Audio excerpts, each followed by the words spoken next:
I started working for the Dallas Morning News in 1987, worked there for about 23 years, and in both Texas and in Mississippi, where I first started as a reporter, I did a lot of work looking at racial issues, the history of civil rights. You know, once you pay attention, you can see it all around you. And in Tyler, certainly, you know, some people say Tyler is the most southern of Texas cities. And so, you know, the history here is also pronounced in terms of civil rights struggles. You know, some of those struggles, though they're very prominent and involve national figures in the movement, have really gone, if not unnoticed, they've been very quiet and almost hidden to some people.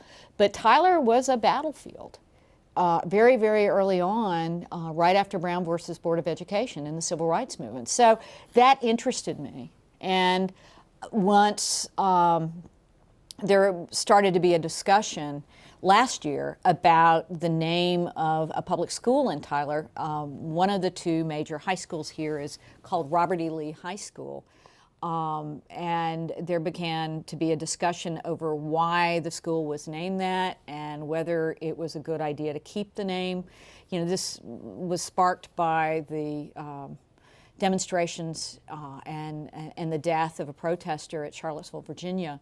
And a minister here in town actually asked for the school board to consider changing the name of the school, saying that given the history and given the symbolism and given that this was a Confederate figure, was questioning why a public school, particularly in this day and age, particularly in a district that is now majority Black and Hispanic, why you would have a school named for this. So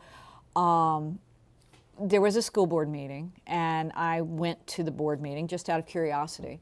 Several people stood up who were Robert E. Lee graduates during this school board meeting, and they were saying how they did not want the school's name changed, and they kept repeating that old saw about if you don't know your history, you'll be doomed to repeat it. And it really struck me, you know, particularly as a child of the South with my background, that these people might not necessarily know their own history, and they might not be aware of how this name came to be. So I got curious about it and decided to use some of my old reportorial skills to look into it. It was having discussions with Tasneem Raja, who is the publisher of, with her husband Chris, she's the publisher of the Tyler Loop. She was very interested in looking into this, and so she encouraged me to dive in. And very quickly, I decided, you know, to call the folks at the Tyler Smith County Historical Society, asking what they had. Originally, I thought, you know, geez, maybe they'll have an annual. I didn't know what they had, but they had a treasure trove of information. The city was looking at building a new school, a new segregated high school in the white community in the southern part of town. And there was a debate, what do we name the school? And there was an effort made to let the student body, the white student body at the school, decide what they were going to name it.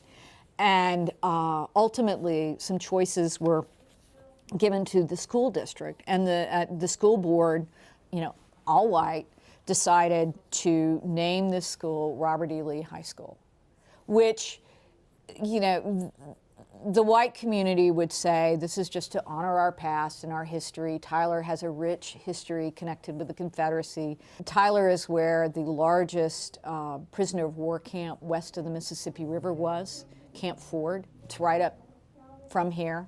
And so we're just honoring, you know, our Confederate heritage.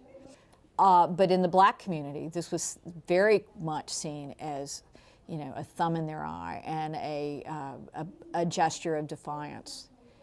And very quickly after they named the school, you know, some, you know, overt symbols of that defiance became really clear. The mascot that was chosen, it was the rebels.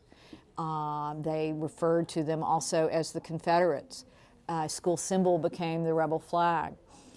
Within a year after the school opened in 1960, a prominent family in town bought and donated a gigantic rebel flag. It was known as, you know, that bragged on as the second biggest rebel flag in the world. Here's a picture of it with some of the students around it. It took 20 high school boys to carry this flag. So again, you know, you have these Confederate symbols that are coming out as overt symbols of segregation. And, you know, it couldn't be lost on anybody in the black community here that those symbols were also very powerful and very deliberate here. So, you know, you had not only that symbol, but you had a group called the Rebel Guard that was formed by a high school history teacher within a year or two after the school was named.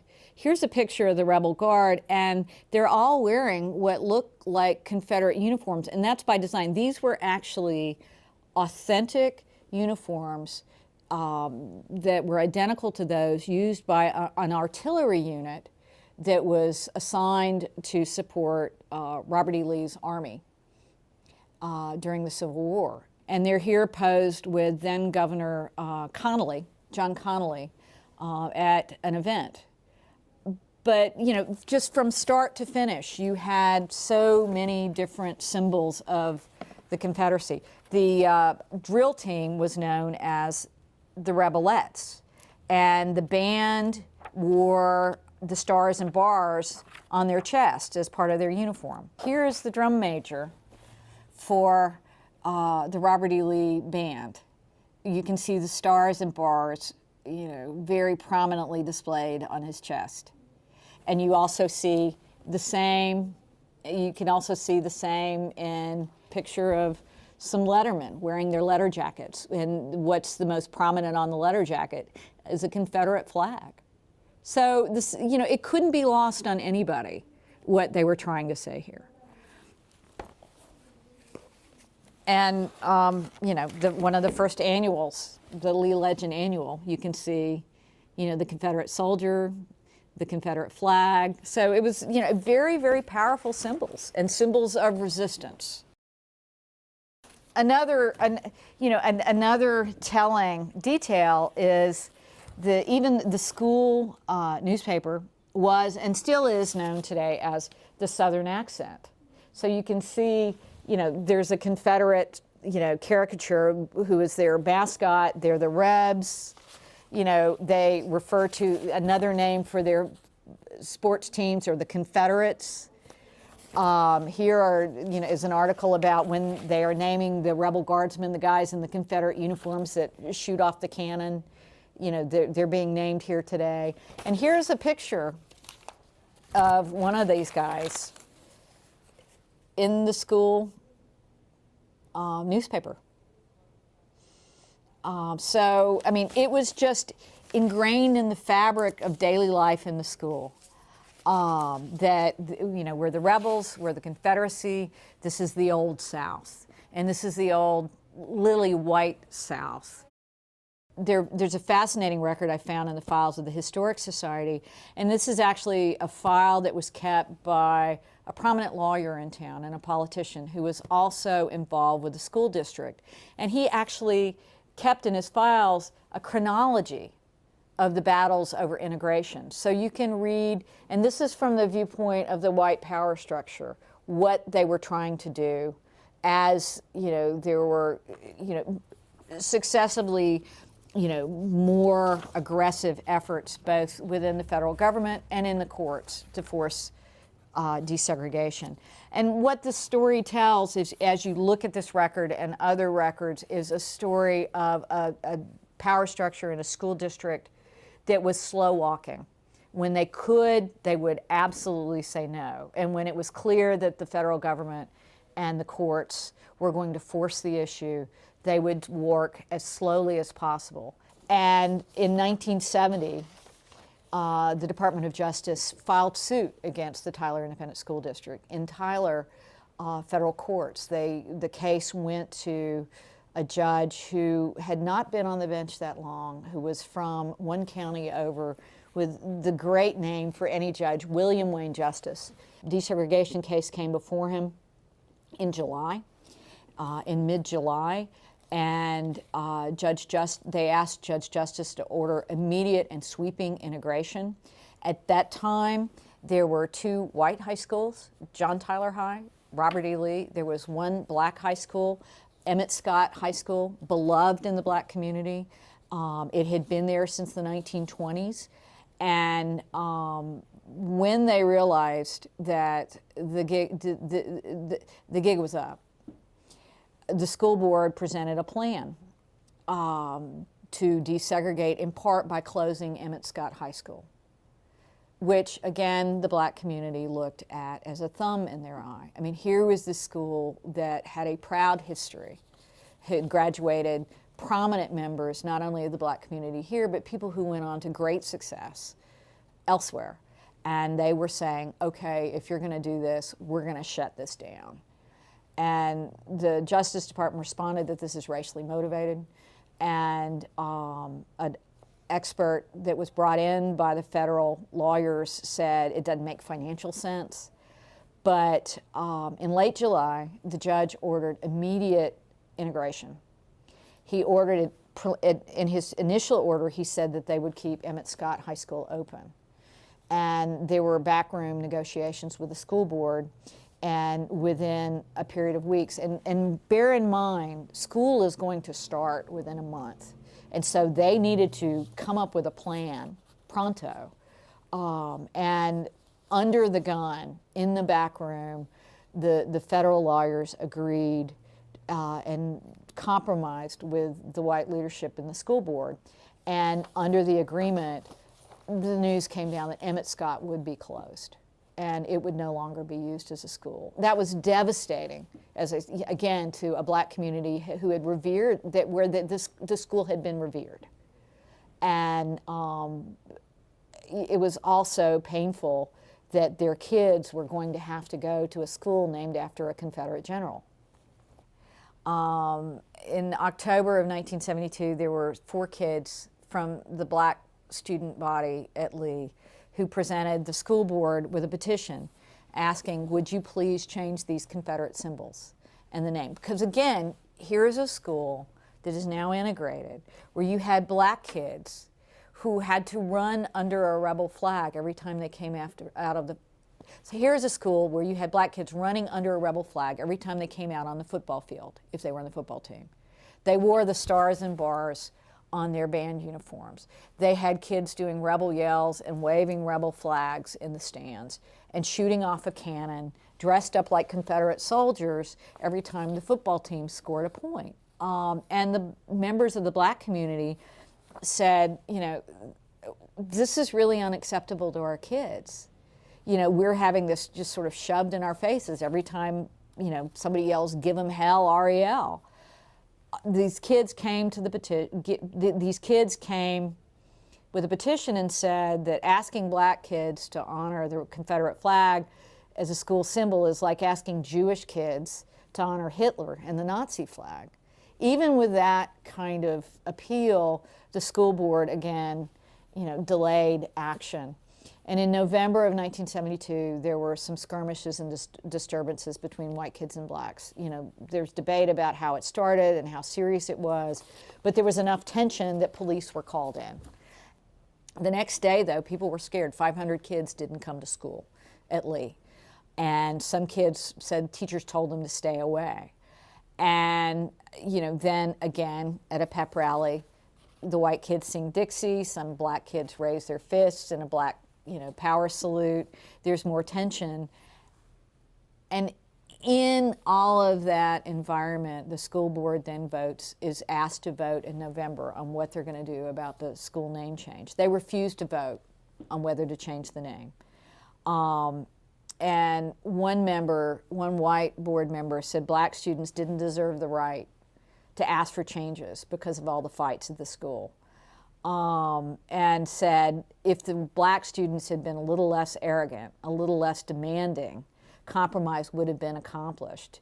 You may get a lot of these things, but is it worth it to polarize and alienate your whole community so that a great number hate each other's guts? So, I mean, the rhetoric was pretty strong on all sides and also among members of the school board.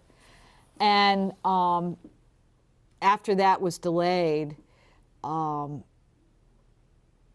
the next month, the state education agency's representatives sent people to Tyler to tell the school board that the issue wasn't closed, that they were going to have to look at the Confederate symbols and the name of the school.